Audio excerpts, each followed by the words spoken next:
Bienvenue à Geekopolis, le festival dont vous êtes le héros, qui s'est tenu du 17 au 18 mai 2014 à la Parc des Expositions de Paris, porte de Versailles. Avec Kevin Clotet, nous allons nous immerger et vous emmener avec nous dans les 5 quartiers composant ce festival et découvrir la culture geek. C'est la deuxième édition de ce festival. La plupart des exposants sont des amateurs. D'ailleurs, nous avons parcouru Little Tokyo à la recherche d'une amie de Kevin qui tenait un stand.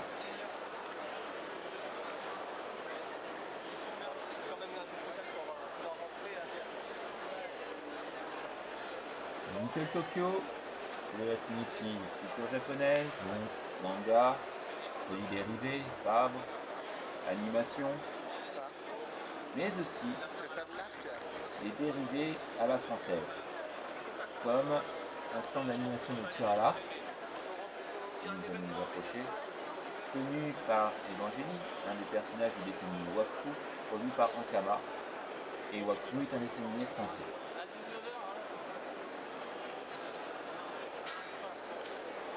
Nous allons regarder Evangélie tirer à l'arc. En principe, elle est experte.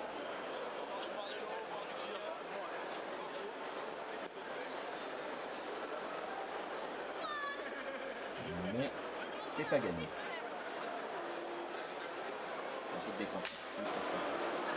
Et voilà. Sur manga, au stand, souvent beaucoup d'ouvrages, de manga.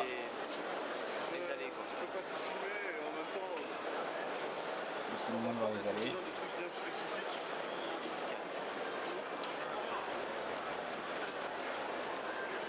Sur la gauche, nous allons nous diriger vers le stand de Ankama, justement, où les séances de dédicace Ankama, donc le dessin animé Wakfu, c'est dérivé en manga en française et en jeu de rôle, jeu de plateau, et jeux sur internet avec beaucoup.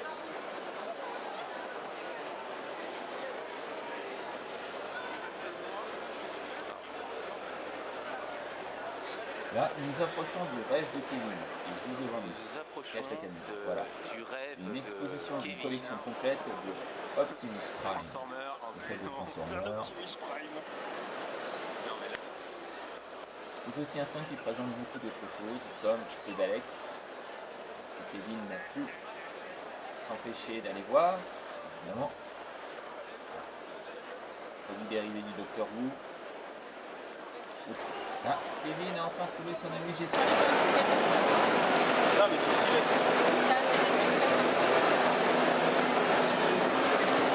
Je vais prendre une petite photo de toi, tiens. Voilà, ça... Hein? T'es pas obligé. Si, bon bah si quand même.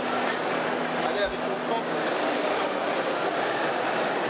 Au stand de Jessica, il y en avait un consacré à l'œuvre de Teiji Matsumoto, le papa d'Albator. Albator, le curseur de l'espace, s'est décliné récemment au cinéma dans un film d'animation en images de synthèse qui a remporté un vif succès et qui est sorti en DVD récemment, et en Blu-ray surtout. D'ailleurs, James Cameron a dit de ce film qu'il était mythique, épique et visuellement sans précédent.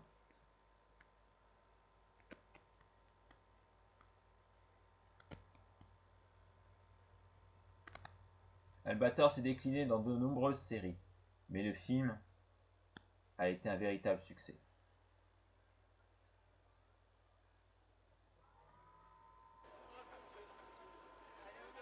Nous continuons à nous balader dans Little Tokyo jusqu'au prochain quartier.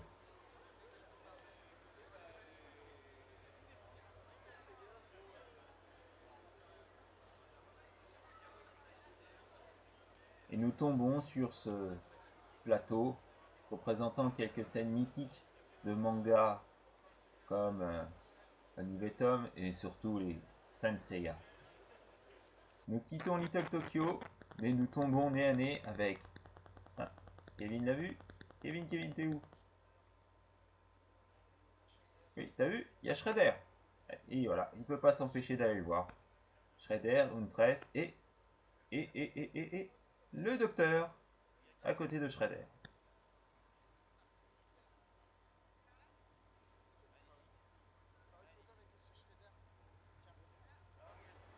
Voilà, nous entrons dans le quartier Teclab.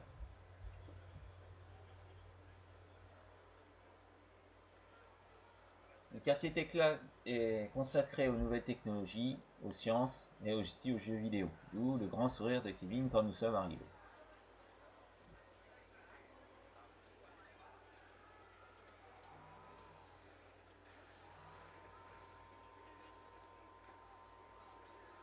Arcade, Intel,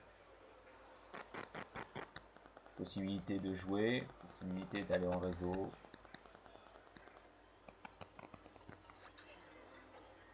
Découverte de nouveaux jeux, de nouveaux concepts, de nouvelles façons de jouer, de bandes d'arcade créées par des amateurs. Et oui, ça existe, il n'y a pas que des professionnels qui font du jeu vidéo.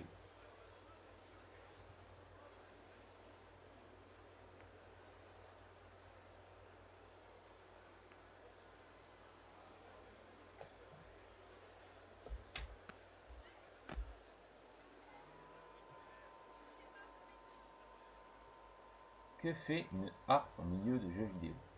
En fait, cette harpe est un jeu vidéo.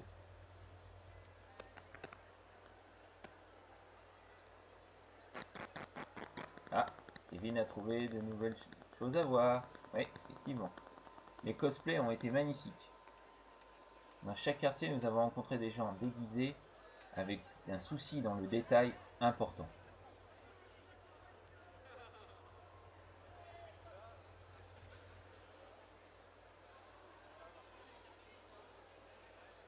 Un quartier basé sur le jeu vidéo sans une approche de Mario, c'était pas possible.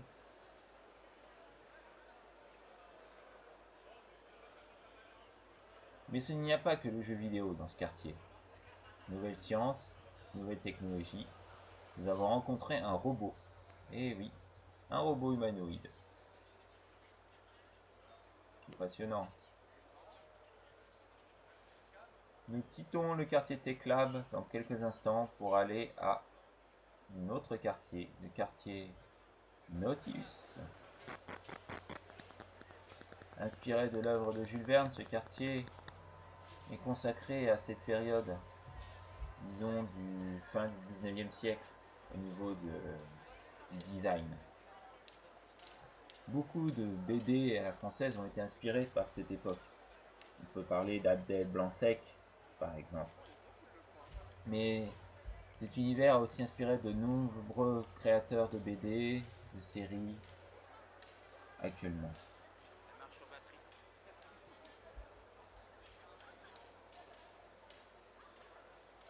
C'est ce qu'on appelle la culture steampunk.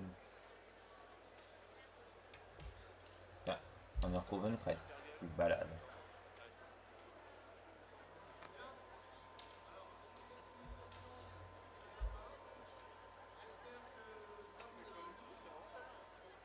Après Nautilus, nous sommes entrés dans le quartier de Metropolis. Pas le Metropolis de Fritzland, quoique, on n'en est pas loin. Plutôt le Metropolis de Superman, consacré aux super-héros et à la science-fiction. C'est là que nous avons rencontré beaucoup d'amateurs qui sont à l'origine de petites séries sur internet, de films. Mais c'est là aussi que nous avons rencontré de grands fans d'une certaine série avec une petite cabine bleue. Nous n'allons pas tarder de faire la connaissance. Et avant, regardez-moi ce plateau de Lego.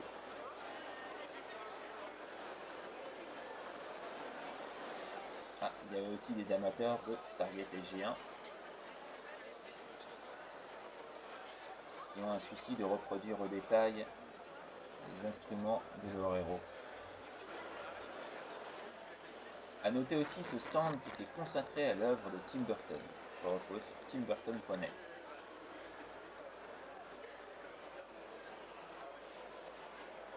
Et voilà que nous débarquons dans l'univers du Sort avec France 4 comme quoi ils auraient plus les droits par rapport à la série. Je sais pas, j'avais vu ça il y a Il y a quelques mois. Pour la série moderne, je pense pas, mais. Parce que ouais, comme quoi ils avaient pris les droits dessus et tout. Je sais pas si c'était l'été dernier, je crois. Je sais pas. De conversation avec les fans de Gallifrey France sur le Docteur Who et sa diffusion sur France 4, c'est la seule chaîne qui le diffuse, nous avons parcouru un peu les allées pour voir les produits dérivés.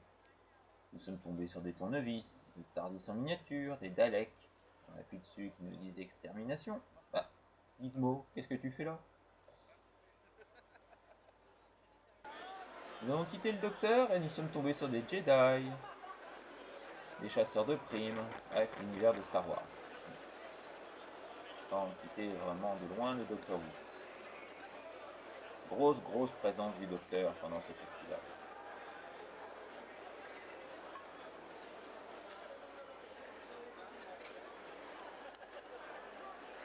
A noter que cette année le Docteur Who, quand même, pour la petite histoire, fête ses 50 ans d'existence, puisque la série a été créée en 1964 par la BBC. À la base, cela devait servir à donner de légers petits cours d'histoire, puisque chaque voyage dans le temps du Docteur était précis, avec des détails. Suivons Kevin dans Metropolis, pendant qu'il filme, et regardons un peu tout ce qui nous entoure, avant d'arriver à Avalon. Le lieu rêvé, le quartier rêvé des amateurs d'une fameuse petite série qui s'appelle Game of Thrones. Entre autres, mythes, légendes, dragons, guerriers, vikings, c'est une flore qui vient de passer. Jeu de rôle également.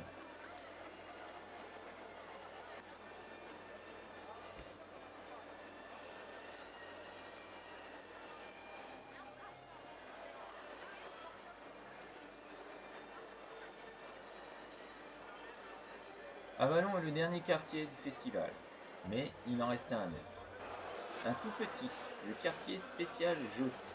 Jeux de société, jeux de rôle. Je n'ai pas pu m'empêcher de finir le festival sans poser devant le Tardis.